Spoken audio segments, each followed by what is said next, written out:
नमस्कार दोस्तों, आप सभी का स्वागत है। जैसा कि हम सभी जानते हैं कि सावन का पूरा महीना शिव भक्ति का एक उत्सव मनाया जाता है। इस माह में पूरा संसार जैसे शिवमय हो जाता है और इसके साथ ही श्रावण माह की पूर्णिमा पर रक्षाबंधन का उत्सव भी मनाया जाता है। पर क्या आप जानते हैं कि रक्षाबंधन का पर्व कैसे शुरू हुआ? किस प्रकार एक भाई अपनी बहन की रक्षा का वचन लेकर उसके लिए प्रतिबद्ध हो जाता है? आज हम आपके लिए शास्त्रों और ग्रंथों से रक्षाबंधन पर्व और इससे जुड़ी शिव महिमा की ऐसी एक कथा लाए हैं जिसे सुनकर आपको रक्षाबंधन पर्व का असली महत्व समझ में आएगा। तो देखते रहिए द कर्मा। पौराणिक कथाओं के अनुसार रक्षाबंधन से जुड़ी कई कथाएं मौजूद हैं। आइए आज रक्षाबंधन से जुड़ी उन कथाओं के बारे में जानते हैं। पौराणिक काल में एक महान राजा बलि थे जो राक्षस राज थे। उनका जन्म तो राक्षस कुल में हुआ था, लेकिन वे बाकी राक्षसों जैसे बुरे नहीं थे, क्योंकि महाराज बलि भगवान विष्णु के भक्त प्रहलाद के पौत्र थे। राजा बलि विष्णु भक्त होने के साथ ही देवाधिदेव महादेव के भी परम भक्त थे। महादेव की भक्ति से उन्होंने कई सारी सिद्धि हासिल कर ली थी। राजा बलि ने 101 यज्ञ संपूर्ण करने का अनुष्ठान किया था। तब देवताओं को ये चिंता होने लगी कि अगर राजा बलि ने ये अनुष्ठान पूरा कर लिया तो उनके हाथ से स्वर्ग और अमृत दोनों ही राक्षसों के पास चले जाएंगे, जिससे दानव पृथ्वी पर आतंक मचा देंगे। इसी दुविधा के हल हेतु सब देवतागण श्री विष्णु के पास उपस्थित होते हैं। श्री विष्णु देवताओं की बात सुनकर राजा बलि के पास एक ब्राह्मण के रूप में जाते हैं, क्योंकि राजा बलि को महादानी भी कहा जाता है। उनके द्वार पर आए किसी भी याचक को वे खाली हाथ जाने नहीं देते थे।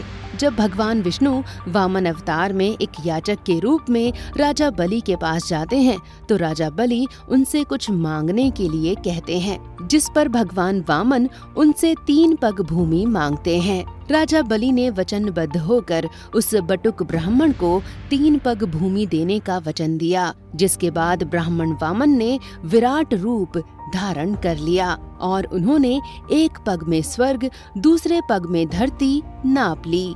अब वे तीसरा पग कहाँ नापते? तब राजा बलि ने अपने वचन के पालन हेतु तीसरा पग अपने सिर पर रखने को कहा। राजा बलि की दानशीलता देखकर भगवान विष्णु उन पर प्रसन्न हुए और उन्हें वर मांगने को कहा। पर राजा बलि ने भगवान विष्णु से ऐसा वर मांगा जिसके कारण भगवान विष्णु को वैकुंठ छोड़ना पड़ा। दरअसल राजा बलि ने कहा कि आप मेरे साथ पाताल लोक चलें और वहाँ मेरी रक्षा हेतु पहरा दें, जिसके बाद वचनबद्ध श्री विष्णु को वैकुंठ त्याग कर पाताल लोक में पहरा देना पड़ा। उधर श्री हरि विष्णु से वियोग माता लक्ष्मी को सहन नहीं हो रहा था। माता लक्ष्मी इसके निवारण हेतु भगवान शिवजी के पास आती हैं। शिवजी माता लक्ष्मी से कहते हैं कि राजा बलि वचनबद्ध पुरुष हैं।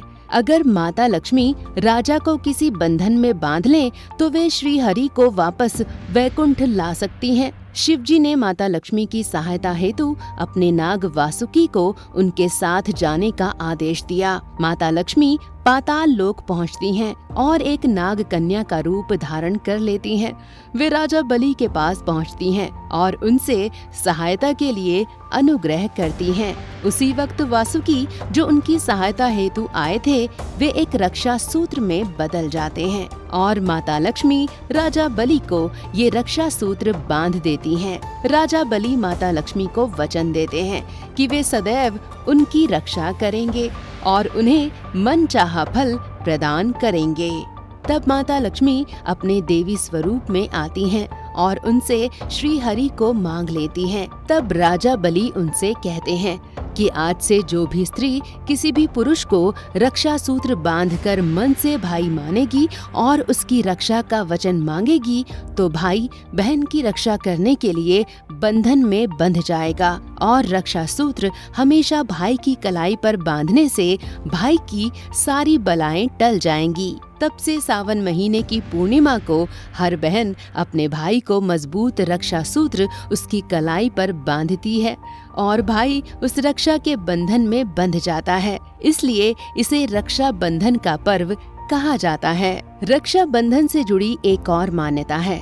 एक पौराणिक कथा के अनुसार जब श्री कृष्ण ने शिशुपाल का वध किया तब उन्हीं के सुदर्शन चक्र से श्री कृष्ण के हाथ में चोट लग गई और उनके हाथ से खून बहने लगा। तब द्रौपदी ने ये देखा तो उन्होंने तुरंत अपने पल्लू से कपड़ा फाड़कर श्री कृष्ण को पट्टी कर दी। तब श्री कृष्ण इस बंधन में बंधकर द्रौपदी को अपनी बहन के रूप में स्वीकार कर उनकी रक्षा करने का वचन देते हैं। दुशासन द्वारा द्रौपदी के चीर हरण के समय श्री कृष्ण ने अपना भाई का बंधन निभाते हुए द्रौपदी की रक्षा की और द्रौपदी की लाज बचाई थी। कहते हैं कि जिस दिन द्रौपदी ने भगवान श्री कृष्ण की कलाई पर अपने पल्लू से कपड़ा बांधा था उस दिन श्रावण पूर्णिमा थी। तब से इसी दिन रक्षा बंधन का त्योहार मनाया जाने लगा। तो दोस्तों, भाई बहन के इस पवित्र त्योहार रक्षा बंधन की पौराणिक कथाओं को लेकर हमारा ये वीडियो आपको कैसा लगा कमेंट करके जरूर बताएं। और हाँ, हमारे चैनल द कर्मा को जरूर सब्सक्राइब करें। धन्यवाद।